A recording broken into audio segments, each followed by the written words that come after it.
Yes, I was here 9 years ago, 2013 summer, right after I was ordained a deacon by Bishop James Conley.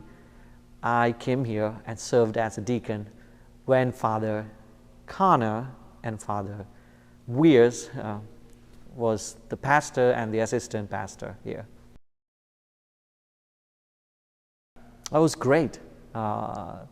Things haven't changed a lot, so it's nice. I recognize most of the faces, even though I don't still get the names right. So it's coming home. It's like coming home. So I recognize a lot of the people, and it's very homely.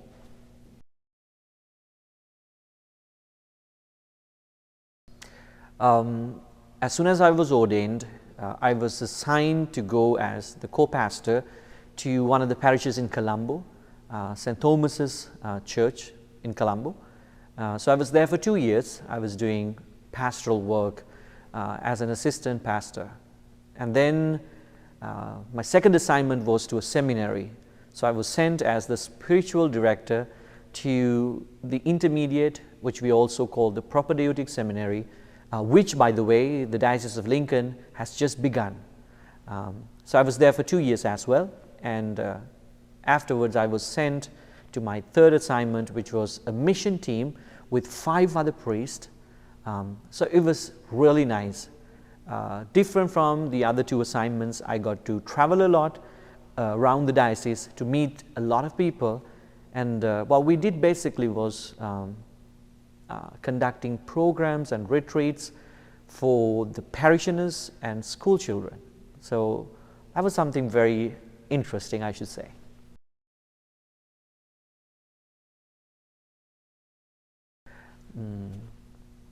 So when people ask me that question, I don't have a big story to say, like big conversion story, but I always knew that in the back of my mind, and the Lord was calling me, and I always wanted to be a priest. So when I had the chance to go and join the seminary, that was like dream come true. So my parents helped me, so I went and joined the seminary, and that dream became a beautiful vocation, and I still love it.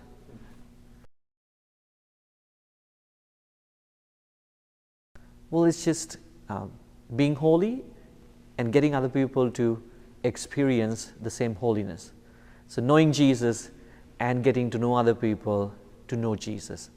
That's like the beautiful thing, like sharing His message and telling them how happy I am as a priest, and how beautiful it is to walk with Jesus on a daily basis and get other people to also experience, even though they might not be nuns or priests, but in their own walk of life, just to say that you can still be happy, you can still meet Jesus and walk with Jesus, and I think it's a beautiful thing.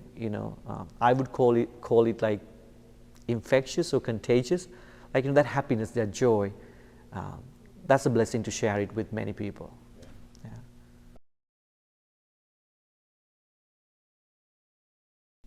I should say, well, I have been doing mission work, like when I was in that missionary team, but this is like totally a different outlook to the missionary work. I am in a different country with a different group of people that reminds me of all those missionaries who left their countries, their comfort zones, and came to a different land, preaching and sharing the joyful message of Christ. And I feel blessed because partly I feel that even though the technology is great, like I get to keep in touch with all the people, unlike those saints who didn't have that, but I still feel like there is some sense of abandonment, like leaving behind for the sake of Christ. So I experienced that here. So that's beautiful. In a way, it's a little sad, but I think within that, I experienced the beautiful journey that all those people have gone before me, like the saints.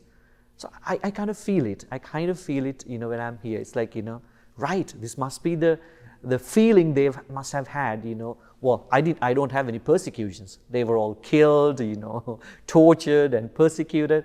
but I still get that sense of leaving behind for the sake of Christ. So that's a beautiful feeling, and I'm happy to be here.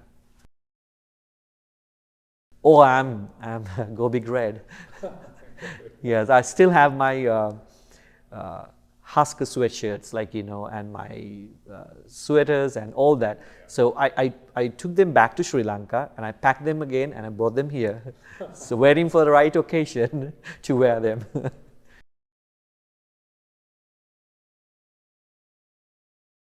I think now Vatican has been trying to introduce something called co-journeying. It's like walking together. Yeah. So that's beautiful. So that's exactly what I would like to do. If there's anything I could do, it's like I would like to walk with people.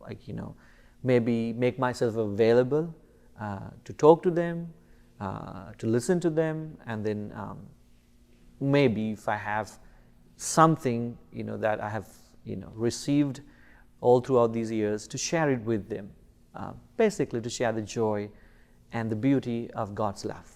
So for that I will make myself available.